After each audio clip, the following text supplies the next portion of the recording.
I'm your host Anjal Nana, and today we are exploring something most of us dream about, turning a hobby or a passion into a calling. Maybe it's baking, singing, dancing, writing, fitness, or maybe it's something you love to do in your pastime, but never imagined it could be more than that. Our guest today, Miss Gurmeet, not only had a dream about it, but had the courage to pursue it. What began as a simple hobby grew into something much bigger. Miss Gurmeet is a renowned Kathak teacher in Chicago area. I can't wait to hear her journey. Welcome to the show, Miss Gurmeet. Thank you so much for having me. Before we start this conversation, I want you to tell our viewers about the Kathak dance form, for like some of them who doesn't know about Kathak. So Kathak is an Indian classical dance form, which means it comes from, it originated in India, and it is classical as it is identified by the government of India. It is mostly about storytelling. The word Kathak comes from the word Katha, which means story, and it is said to be more than 2000 years old. So it has honed itself to be classical, so it in a way timeless. Of course, that's completely right. It is timeless. Whenever I see somebody who's performing that art form, it feels like you're flowing on water. Let's start at the beginning, Ms. Gurmeet. How did you start learning hobby? Did you start it as a hobby? And I mean, when did you kind of realize that it's kind of more than something, a hobby? And I'm clubbing some questions. And how did you first fall in love with it, like those initial days? I was at a point where I was trying different things, and over a course of years, I tried pottery, ballroom dancing, flamenco, hip hop. I'm talking when I was fairly young. But you're still young. Yeah, this was in my late 20s, and at around 30, I discovered Kathak. And I think I got very lucky in finding a fantastic teacher. She would come from Ahmedabad, Sandavel Desai, and she's Kumiben's student from Kadam in Ahmedabad. She used to be here 8 months in a year, and I had the good fortune of learning with her. I think teachers are instrumental in making you fall in love with the dance form. Also, thanks to Anila Sinha Foundation, the place where I was learning, it gave us access to big gurus who would come and take workshops every year. That's amazing. So we were meeting Pandit Biju Maharaj ji, Kumadevi Lakhia ji, Chitresh Das ji, all these big artists who have been practicing the art form for 50, 60, 70 years. And we had access to their amazing inputs, learnings, and their discerning eye. So I think that was instrumental in turning something that I was doing once a week into something I was wanting to do 5 days a week, and taking time out of my work hours to race and spend more time with music and dance. So that's great that you got that platform to even start as a hobby. So I think turning anything into a passion, like in your case, a hobby into a passion, at the beginning you don't know. So when did you realize that this is something bigger? It's just not my one day a class. Yeah, I think this is something that happened very gradually. It was not intentional. It wasn't like there was no switch, that just flipped. It just gradually happened that everything else started seem like interruption in what I wanted to do, what I could do, or just practicing Kathak in music and dance, and just that learning. It became inevitable to not want to spend time doing anything else. So everything started feeling like this is the right path. So it was more like it naturally flowed there. So it naturally flowed there. So it was a gradual love. Absolutely. So would it be a love at first sight, or it's like through the ways that you eventually fall into love? So I think I enjoyed it from the very beginning, but to think of it as a career or as something for which you would give away a career that was flourishing, that wasn't intentional. That happened. Just for the viewers to let you know, the career she's been mentioning was that she was in technology field, and she had a full professional career before delving into Kathak as a hobby. Just to let you guys know, that's what she had, a flourishing career in technology. Yeah. So I worked in financial industry, before that IT back home in India, and my last job was as a project manager in TransUnion, the credit bureau based in downtown, and it was a fantastic workplace, and I had a good team and a great work experience. So yeah, she's a prime example of kind of what I'm trying to say, that it's never too late.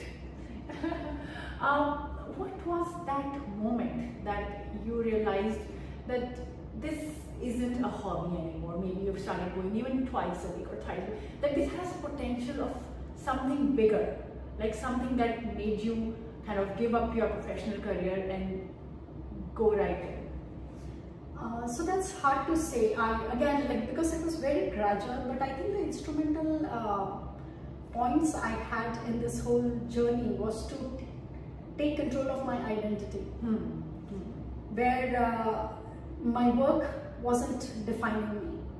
It was what I wanted to do, how I wanted to spend time, where I was being judged not by the outside world, but by myself completely.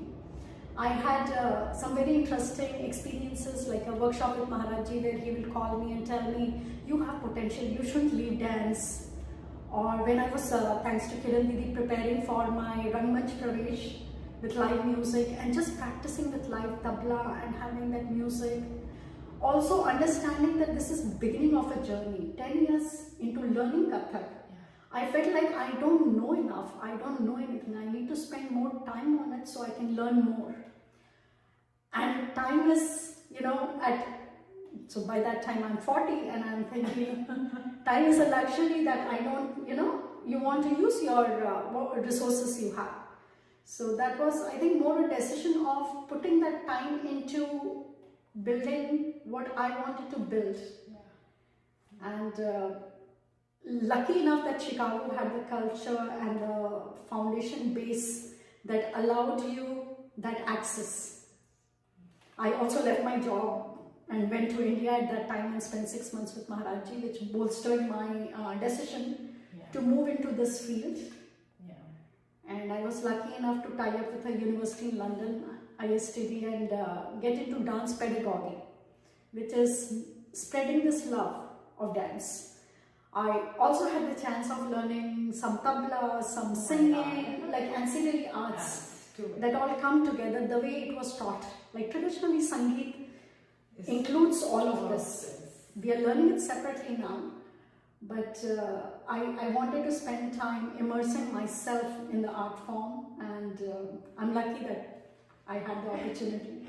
So anything that we're learning new, you face so many challenges. Even challenges are outside challenges, and your inner voice telling sometimes all the time, are you doing something right? Is it going to work? Did you ever have those thoughts? And if yes, how did you tell our viewers if they're having such thoughts, how to overcome them? So I think this is a very personal burden that we carry, where steadily we define ourselves by what society expects out of us, where we are measured by what others think of us. Yes. So this is a journey inward, where you have to know you are enough. And it's okay to try, and it's okay to fail, and it is okay to try again. And success is what you want it to be. And sometimes it's not all happy. I'll be honest with you. Nothing is easy, nothing is simple. But what is important is to know that you want to go deeper into it, that it cannot be a shallow thing. Whatever you choose, there is so much to know and to be able to get into something that you want to deep dive in. Absolutely. I feel that whenever we're starting something, if we can get free from the shackles of the fear of judging, that is that first step that I think have crossed towards achieving that goal. So absolutely right. I mean, for everything that you do, you always need some kind of support from your family, friends, community. So did you have that support? And if not, there's skepticism. How did it all play into being before taking that first step? So it comes from within you. It has to be you. You have to want it enough, because everybody who opposes or is trying to, tell you this is right or wrong is doing it for the best of you. There may be million voices who are against it, and maybe you are the only one who is standing for it. Correct. So it's your conviction that carries you through. Luckily, I had a lot of support from everybody around me. They do question it because they want me to be happy. Like it comes from a place of concern, because they live in the real world, and what you need in the real world is not imagined. It is what you need. You do need a good education, you do need a good house, you do need a good foundation. So the conviction is knowing that you are not going to, that this is not a flick, it's not a infatuation. Yes. That it is an actual passion, that it is something that you will make it work. So hard work has to go into whatever you do. Absolutely. You have to know it's not going to be easy. If it's easy and you're doing it because it's easy, then I would recommend that you rethink. Yes. If you think you're going to be an artist because it's easy for you to draw, no. that is as a career, or even as something that will engage you over the years, that might not be sufficient. So you have to, at least in my case, the people around me, their concern was, will it sustain you long enough? You're leaving something that you built. Yes. Because Absolutely. we studied for it, we got better at it, we got recognized for it. So, which is why it was a good career where you're climbing the ladder, and now you're starting back at the beginning. Of course. So everybody's concerned of, you'll be a nobody.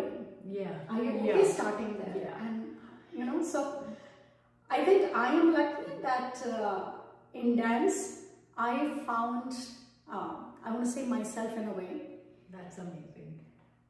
And the courage to continue finding myself. I don't think this is the end. Like, dance was one thing, and I continued learning dance, and I continued my association with Kalashram, Saraswati Didi and Maharaj Ji, and of course my teachers, Sandhya Ben, Kiran Didi, with ISTD, Sujata Didi, who was foundational. She's a mentor who's kept me going in this.